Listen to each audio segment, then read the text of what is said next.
So recently I wondered about if it would be possible for a real human to survive in Deltarune and Undertale. And since I first started working on the Undertale video, an idea came to my mind. It was to do something similar about Subnautica. I mean, contrary to those previous games, it's an actual survival game. And as you can see, I decided to do it. So could I, as a real human, survive Subnautica? Let's find out. Before we start, let's establish some ground rules. I get only one life. The atmosphere is like Earth's atmosphere, so we can actually breathe on the surface. We don't suffer any injuries in the intro cutscene.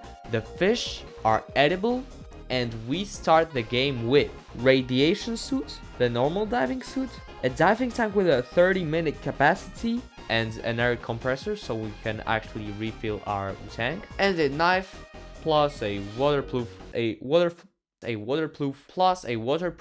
flashlight. And at this point you might be wondering, doesn't this make the challenge a bit too easy? I wouldn't say so, at least not for this first section of the video, because this first section of the video is gonna go over the really realistic scenario, so we cannot use the fabricator, and that's actually the only difference between this one and the scenario that we will discuss later. Alright, let's just get into it. So, could a real human survive in Subnautica? We start off as always, something hits us, knocks us unconscious, but besides that, we don't suffer any injuries during the landing. After we wake up in a burning escape pod, we put out the fire and realize we fell into the safest area in the game. Safe shallows, as per usual. Since we only have a little food, we need to explore and find a decent food source and maybe a good source of pure water. And something to cover these short circuits, because let's be realistic, I wouldn't be able to fix them. So we hop into the water and swim around just to see what's near us. It's pretty chill. So after a bit of exploring, I climb back into the pod, go up top, and spot 2 islands. I decide to go to the one which is closer to my pod. Oh, and I need to move fast, because, as I said, I'm running out of food. And since I have to swim to the island, let's talk about the biggest problem of this video. Swimming. As you can see, I don't look like a good swimmer. I'm not a good swimmer, so it would be pretty easy for me to get a cramp, which if I got one, I would be cooked. Would I? Because since we have diving gear, even if I start going down, I should be relatively fine. No, I would not. I would not be fine, because the second problem of this video is ascending and descending. Because if I descend too quickly, I could get nitrogen sickness, which is really dangerous. So while driving isn't a... Driving?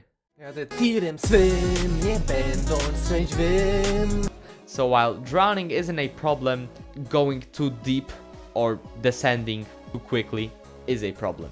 And this means that without crafting items, the game is literally impossible to beat. Which is why this section is named Surviving in Subnautica, not Surviving Subnautica, if you know what I mean. Anyway, back to the point. I managed to swim to the island without any problems, and yes, there is a Reaper Leviathan somewhere near the island, but the in-game chances of meeting him here exactly are like 10%, I would say. I don't meet him here always. He is often here, but a confrontation is pretty rare, I would say. So we get safely on the island, and after getting on the island, we are basically set. The bulbo tree gives us good, nutritious food, and as for water, we could make a simple filtering setup using bulbo wood. We can create a vessel from, I don't know, maybe a rock, put it above burning bulbo wood, and then pour water into the vessel, or get water into the vessel earlier, then get some leaves so when the water evaporates, it gets on the leaves, and get another vessel to catch the water that is healthy to drink now because it has evaporated and left the salt behind. Crazy, right? I think I could explore the alien base and maybe find something cool there, but for the most part, life here would be easy and boring.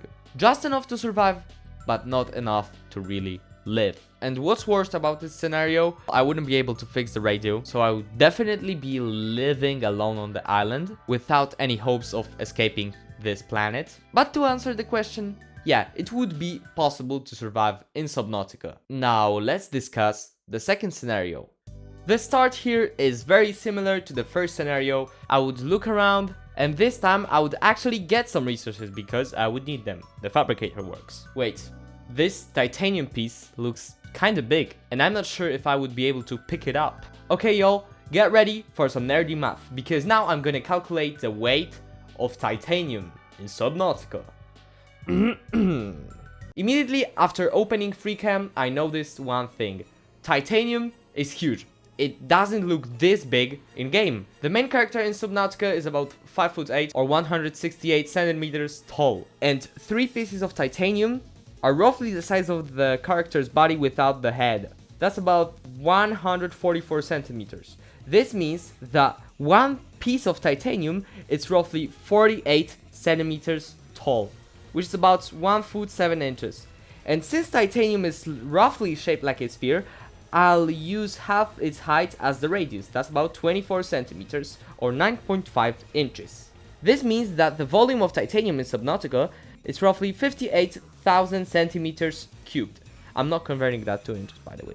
So, taking the density of titanium, 4.5 grams, and multiplying it by 58,000 centimeters cubed, gives us 264,000 grams, or 264 kilograms, and that's about 582 pounds. So yeah, I'm pretty sure I wouldn't be able to carry that. Wait, I'm underwater.